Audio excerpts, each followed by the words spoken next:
So far in this lecture series, I've been explaining to you about the tremendous contribution that Jagadguru Shree Kripaluji Maharaj has made to the world through his spiritual teachings. We're trying to understand, to some extent, what kind of far-reaching effect this will have on people's understanding now and in the future as his teachings spread and more people find out about them. So I've been touching briefly on several existing fallacies, confusions, things that distracted people from the spiritual path, and how through Sri Maharajji's very clear explanation of the spiritual philosophy, all of that has been cleared up. To the extent that people follow it, it will be cleared up, but the information is there, readily available and easily understandable. As Sri Maharajji explained all the essence of the most valuable treasure, the Sanskrit scriptures. Yesterday I explained the form of sadhana, how a soul can purify his heart by doing bhakti, sadhana bhakti, which results in the mind becoming attached to Radha Krishna. This purifies the heart, develops all the positive qualities of the mind, reduces the negative qualities, and results in us becoming qualified to receive the divine gift of Premanand, the topmost goal for any soul. To follow the path takes determination. The sadhana I described, doing Rup Dhyan, it's not easy for everybody in the beginning. Most people find that even though this form of meditation is very natural, yet when they sit and try to do it, their mind wanders. It goes back to worldly things, things you have to do, people you're attached to. So instead of thinking of Radha and Krishna, you find yourself thinking of the world again. This is normal and to be expected. In almost every speech, Sri Maharajji would explain about how to do sadhana, and after explaining how to do sadhana, he would say, "Did you learn anything of value in one go? Did you learn to speak English or Hindi the first day you went to school? Oh, you practiced for years. You didn't give up when you fell dozens and probably hundreds of times when you're a baby learning to walk. You just decided, I have to learn. There's no other possibility. So it doesn't matter how many times I fall. I'll keep getting up and keep trying because I have no other choice." So if we have the same determination with Rup Dhyan, we can get the benefit, and our mind eventually becomes more attached to Radha and Krishna, and then Rup Dhyan becomes much easier. You can say it becomes the natural direction the mind wants to take, instead of, if you give it a little bit of leeway, it immediately gravitates back towards the world. Eventually that starts to shift and you feel like, oh, it's going more naturally towards Radha and Krishna. In Hindi, Sri Maharajji used to say, "Pehle man ko lagana hai." You have to, with effort, bring your mind from the world and put it in Radha and Krishna. Fir lagane lagega. After practicing that, eventually the mind becomes attached to Radha and Krishna. But first you have to attach it. You have to attach it. Then it starts to become attached. Then the whole thing feels more natural and easy. That process of becoming attached, well, you understand, that's the sadhana we have to do. It's the same thing with the remembrance throughout the day. I shared a couple of tools with you that Sri Maharajji emphasized, but we have to make use of those tools, doing remembrance of Radha name with our breathing, trying to remember Hari and Guru are with us first every hour on the hour, then every 30 minutes, every 15 minutes, keep reducing the time. It's a simple practice, but you have to do it. You have to resolve that I'm going to follow this every day. Reducing faults is the same thing. We have to decide, I have this fault, I want to reduce it, and take some time every day at night before we go to bed to review what mistakes we made, and to think about it in the morning when we get up. How do we need to be careful today not to make those mistakes? All of this is our effort in sadhana. If we make that effort, we have a lot of help. We have Radha Krishna's grace. We have Sri Maharajji's grace. For whatever effort we put in, we get a lot more help in return. It's unseen, but it's like wind in your sails pushing you. But you at least have to make some effort on your own. Sri Maharajji also explained the secret of Vairagya and Anurag, the secret of detachment and attachment. It's also a big mystery to many people in the world.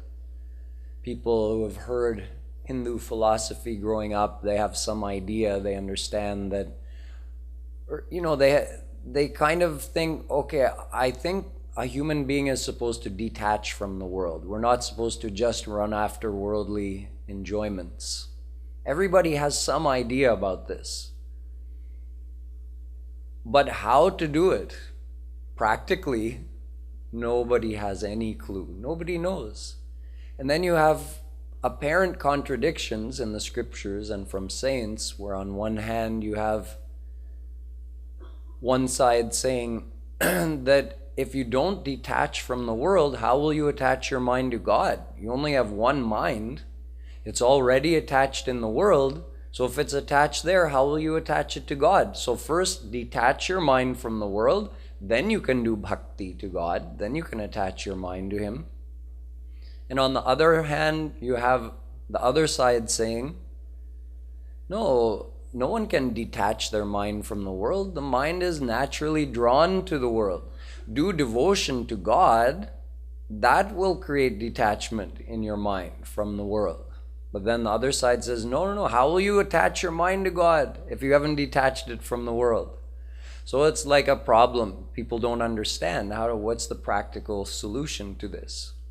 Sri Maharajji said it's very simple. Neither do you start by detaching your mind from the world, nor do you start by attaching your mind to God. It starts with understanding, tattva gyan. What understanding? That happiness is in God, not in the world. Otherwise, why would the mind want to attach to God? And why would the mind allow itself to detach from the world? The whole reason for attachment is the search for happiness. So wherever the mind believes it will find happiness, that's where it's going to attach. It's a natural process. You want happiness, that feeling wells up from inside. You think, I might get happiness from this thing in the world or this person in the world, and you do chintan of that. The more times you think of it, the more firm your belief becomes that there is happiness in this thing or this person. So in that way, we build worldly attachment. This we've done a lot of in all of our past lives. Why? Wrong understanding. We believed there was happiness in the world. So the first step in spiritual understanding is to accept that the world is not the form of happiness. The world is made of maya.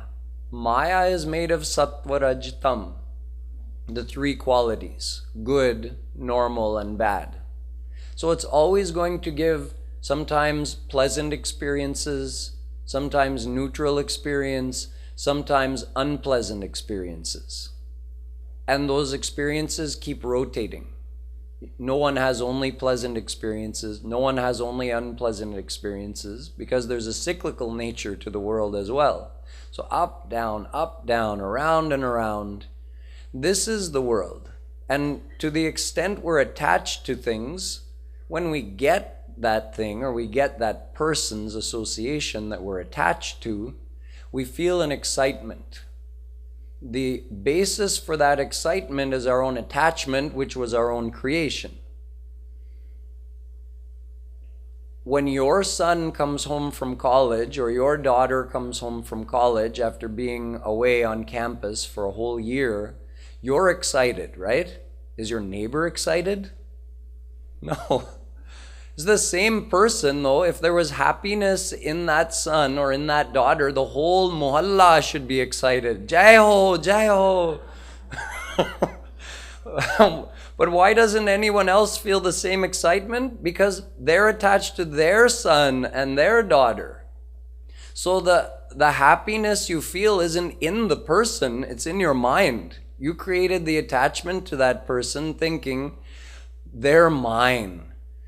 This quality about them makes me happy. If I get more of their association, I'll get more happiness. So you started creating this attachment. It got bigger and bigger, and however big it is, that's how much excitement you feel when that person comes to you. We call that feeling of excitement happiness. But it's not true happiness because it doesn't last. Does your level of happiness remain the same after 1 hour of your son or daughter returning home? No, it's already at least 10%. Meaning it was 100%, now it's down 90%, down to 10% after the first hour. And after another hour, you may start arguing about the same old things you used to argue about when they lived at home. So the happiness isn't stable because it's just experienced based on our state of mind, on our thinking. It's not a stable, existing, substantial thing. But such happiness does exist in God. So God is that actual real happiness. So you get Him, you get happiness. This has to be understood by the mind. Only then the mind would agree, right? We can't force our mind to do anything. The mind has to agree. Mind, you want happiness, right? Yes, I want happiness. Is happiness in this world? No, you've logically explained to me happiness is not in this world. Happiness is in God, right? Yes, happiness is in God. Then, okay, let's desire God. See, mind goes automatically. But you did that once, mind understood, went to Radha Krishna, but you still have heavier attachment on the worldly side than the divine side. So again, mind got pulled back because of attachment, because of its habitual nature to go and look for happiness in the world.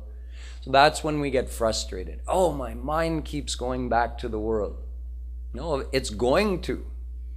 You again just have to bring it through understanding. Mind, why did you go back to the world? Well, I'm looking for happiness. Let's review again, mind. Is happiness in the world or is happiness in God? So you have to educate your mind like a little child.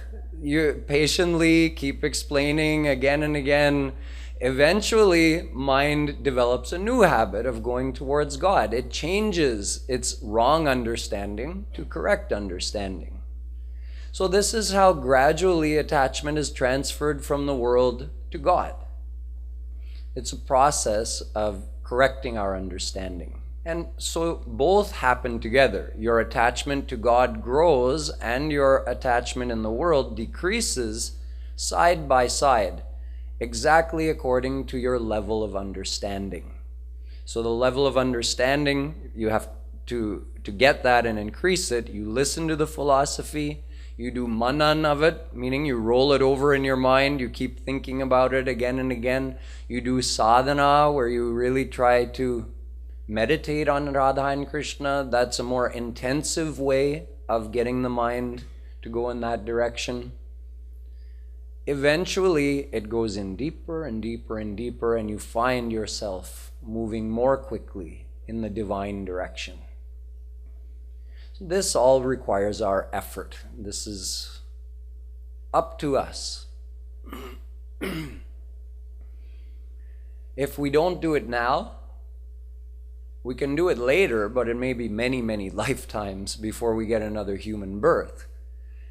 So if we lose this chance because we thought, oh, I know what I have to do, but I'm not sure I want to put in the effort, or I'm too busy, or we just didn't give it top priority, and this life goes, we may not get another human birth, could be many lifetimes. Sargeshu, Ved says, you may have billions of years go by before you get another human birth. When that chance does come again, if you're lucky, you'll hear the same spiritual philosophy, be in the same position with the same amount of worldly attachment. Your worldly attachment won't have reduced. The next time you get a human birth, it'll be in the same place it is now. You'll have the same desires, the same mental faults and problems to deal with. And again, you'll have a decision. Do I want to put the effort in or not? So we do it now or we do it later. It's up to us. But this is a great chance, what we have right now. Because, like I explained, there's just nothing left to be confused about. We have the total philosophy explained to us by Jagadguru Shree Kripaluji Maharaj. And even though he has become adrishya, I use the word adrishya for Sri Maharajji, it means you can't see him anymore. At least we can't. There may be some people who can, who are qualified. Even though he's become adrishya in that way, his grace is still here. And you can imagine that when he decided to leave, he would have put a lot of thought into it. When to go, how to go. It's not a spur of the moment thing. Not like we just say, okay, I'm tired of this now, let's go. He didn't come here for his own enjoyment. He came here for us. As part of that overall plan, I explained how the souls can receive correct spiritual knowledge and progress towards God. So when he left, he would have understood that this is the right time to go. Now my going will give the souls more benefit than my staying.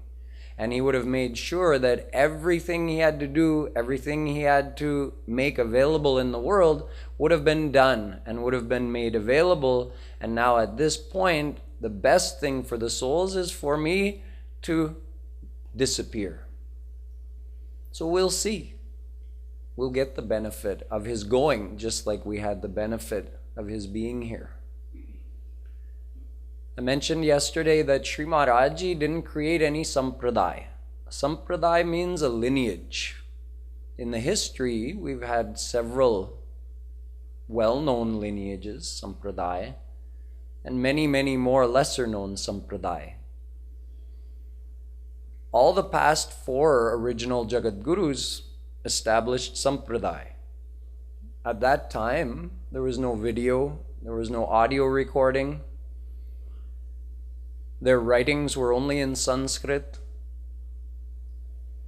So if someone wanted to come after that saint had left the earth planet and learn about the path to God, there had to be someone else in that position to guide those souls. Thus, a sampradaya was established.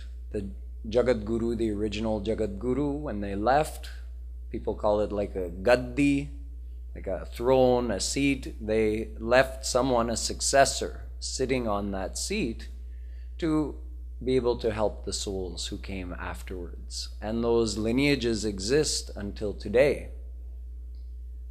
But Sri Maharajji always said he only believes that there are 2 sampradaya. He again, in this instance, would quote that same verse from Kathopanishad. Shreya adadanasya sadhu bhavati hiyaterthadya upreyo vrinite. That there's only 2 paths, the path towards preya and the path towards shreya. Shreya towards God, preya towards maya. So there's only two sampradaya. All the saints, true divine saints, belong to Shreya Marga, and everyone else belongs to Preya Marga. He gives the example of Shankaracharya. He says, why do we call it Shankaracharya Sampradaya? Did Shankaracharya not have a guru? He says, yes, he did. Govinda Padacharya. So why don't we call it Govinda Padacharya Sampradaya instead of Shankaracharya Sampradaya? But didn't Govinda Padacharya have a guru? Yes. Gauda Padacharya. So why don't we call it Gauda Padacharya Sampradaya? Because he also had a guru, Shukdevji. Shukdevji also had a guru, Vedavyas. Vedavyasji also had a guru, Naradji. Naradji also had a guru, Brahma. Brahma also had a guru, Sri Krishna. So why don't we call Shankaracharya's Sampradaya Sri Krishna's Sampradaya? It's the same with every lineage of every saint. If you trace it back, it goes all the way to Sri Krishna. So it means all the saints are part of Sri Krishna's Sampradaya. So when someone would ask Maharaji, oh, what Sampradaya do you belong to? He would say, in all seriousness, I belong to Sri Krishna's Sampradaya. And that was the end of the discussion. Because all these various sampradaya, they create confusion, and the various members argue amongst each other. Instead of following the path of bhakti, they're arguing amongst the various sampradayas who are all Shri Krishna's sampradayas. So Maharaji didn't want to add to that. He wanted to put an end to that confusion. So part of that was his explanation, and part of that was the fact he didn't start another sampradaya. He didn't leave a successor on his throne. And as far as we're concerned, and as far as the other souls who are going to come to this path are concerned, there was no need. This isn't the 14th century. This is the 21st century. We have video, we have audio, we have Maharaji's Hindi writings, easily understandable to anyone, and also their English translations. So we have his original teachings available to us. Why would we go and learn the same teachings from someone else? We can just go to him directly. Video wale Shri Maharaj Ji, audio wale Shri Maharaj Ji. And his divine presence is still here. It's like Radha Krishna leave the earth planet. It's a way of saying. We say, oh, they went back to their divine abode. Where is their divine abode? It's omnipresent. They were omnipresent before they took avatar. They merely manifested their divine body in a way that could be seen by material eyes for that period of time. We said, oh, they came and visited the earth planet. And then when they stopped manifesting that form that could be seen by our eyes, they were still omnipresent at that time. So they didn't come and go back. They were already here. They're still here. So in the case of Sri Maharaj Ji, he has simply become adrishya. His grace can still be received by old devotees, new devotees, those to come. So we have everything we need to progress on this path. We still have Sri Maharaj Ji's association. And if Shri Krishna, Shri Radha feel, oh, this soul needs the association of, physical association of some saint, someone he has to meet, they'll arrange it.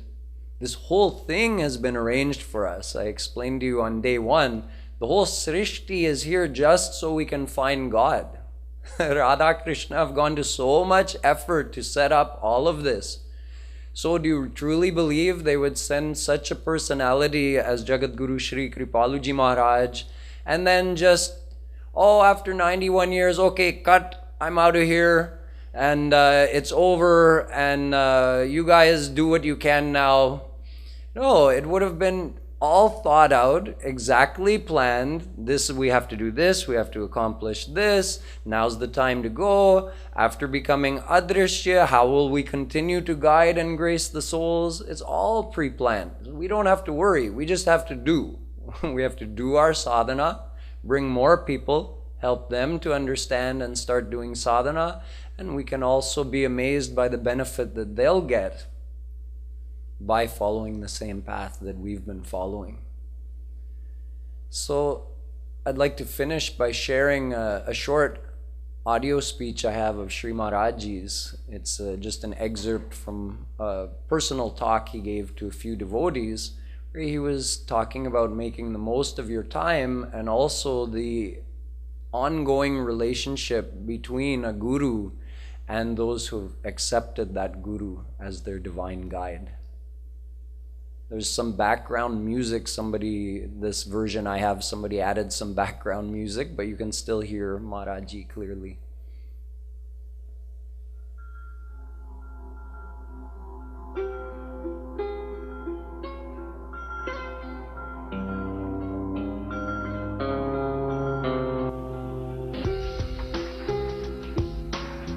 आपको 5 minute का समय मिले, अभ्यास कर लो।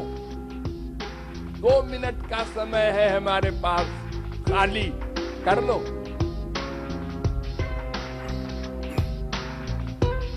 क्षणशः क्षणशो विद्या, क्षणशः क्षणशो धनम।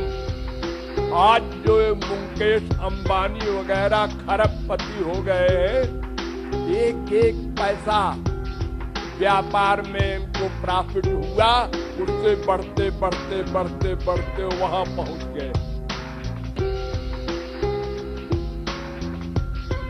वो साधना से ही साध्य मिलेगा।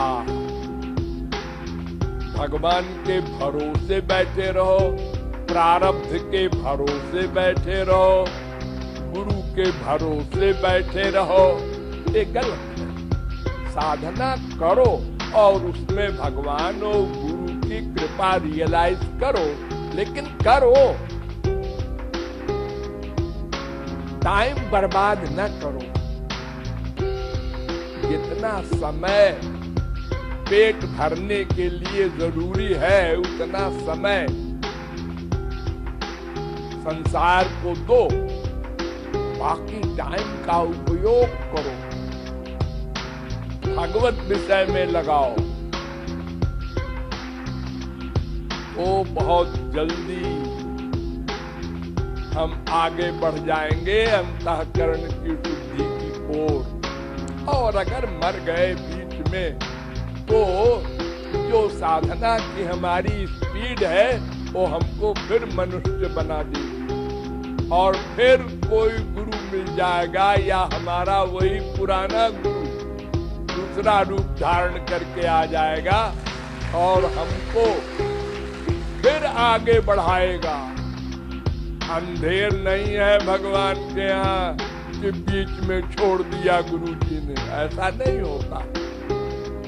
वो सदा के लिए हमारा साथ देता है भगवत प्राप्ति तक। इसलिए टाइम का उपयोग करो, साधना करते रहो।